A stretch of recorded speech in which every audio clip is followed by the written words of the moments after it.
कि मुझे ये नहीं चाहिए दक्षिणा, मुझे दक्षिणा चाहिए तो आपकी मेहनत की कमाई की दक्षिणा।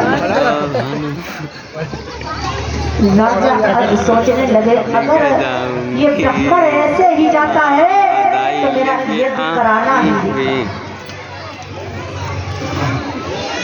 राजा अज ने क्या किया, कहा महाराज आप मेरी मेहनत की कमाई की दक्षिणा लेंगे तो दक्षिणा उधार नहीं, लेकिन हम आपकी दक्षिणा जरूर।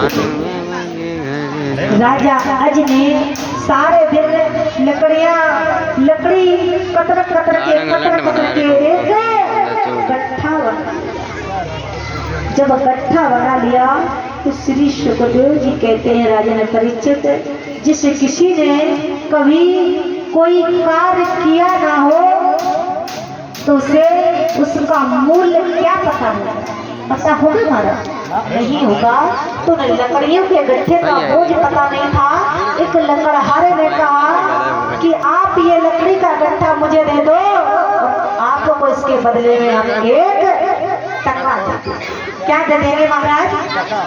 1 टका। लेकिन राजा अज को पता नहीं था ये लकड़ी का गट्ठा कितने का है। क्यों? कभी ऐसा कोई कार्य किया नहीं है। तो राजा अज ने कहा कि आप मुझे 1 टका दे दो, हम आपको ये लकड़ियों का गट्ठा दे देते हैं। लकड़हारे ने वो लकड़ी का गट्ठा ले लिया और 1 टका दे दिया। जैसे ही 1 टका को लेकर के राजा आज उस ब्राह्मण की कुटिया पर पहुंचे तो ब्राह्मण दूसरी जगह चले गए।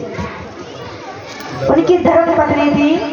जैसे ही धर्म पत्नी से कहा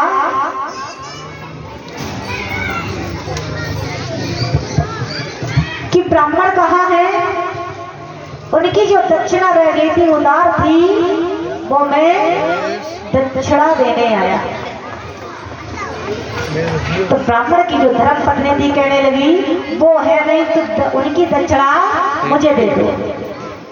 तो राजा अज ने वो टका लिया और उनकी धर्म पत्नी को वो टका महाराज दे दिया। जैसे ही वो टका दिया तो उसने जैसे ही उलट पलट के देखा, ये तो 1 टका है, ये 1 टका है और वो भी उधार थी। ब्राह्मण की पत्नी ने वो टका लिया और यो फेंक दिया कि हम 1 टका लेंगे। तब तक ब्राह्मण आ गए।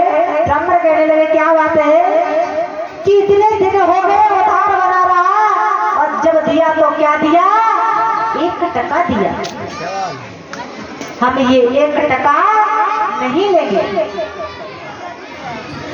तो ब्राह्मण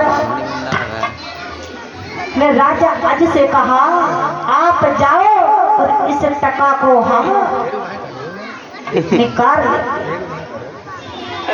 तो जहां टका को फेंका, धर्म पत्नी ने वही ब्राह्मण खोदने लग गए, ढूंढने लगे।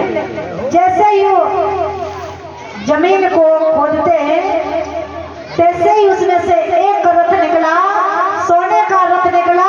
वो सीधी आकाश मार्ग की ओर चला गया। ऐसे दूसरी बार खोदा तो दूसरा रथ सोने का निकला, वो भी आकाश मार्ग की ओर चला।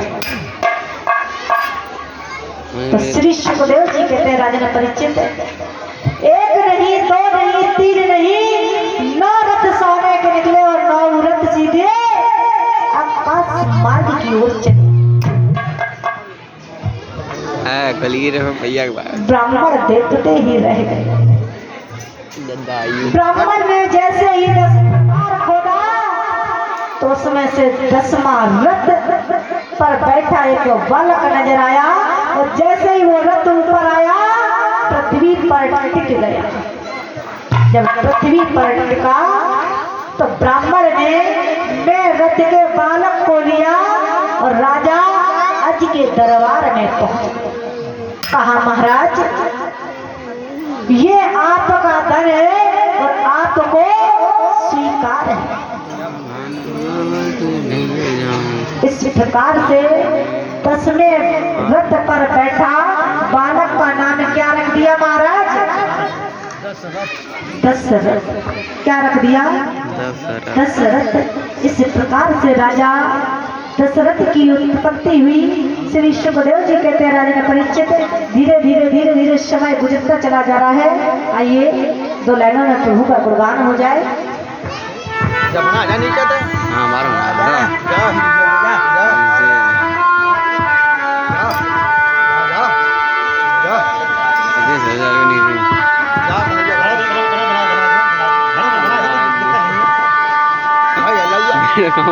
मन की मन में रही कदली दिल में रही स्वर में पाए चंद्री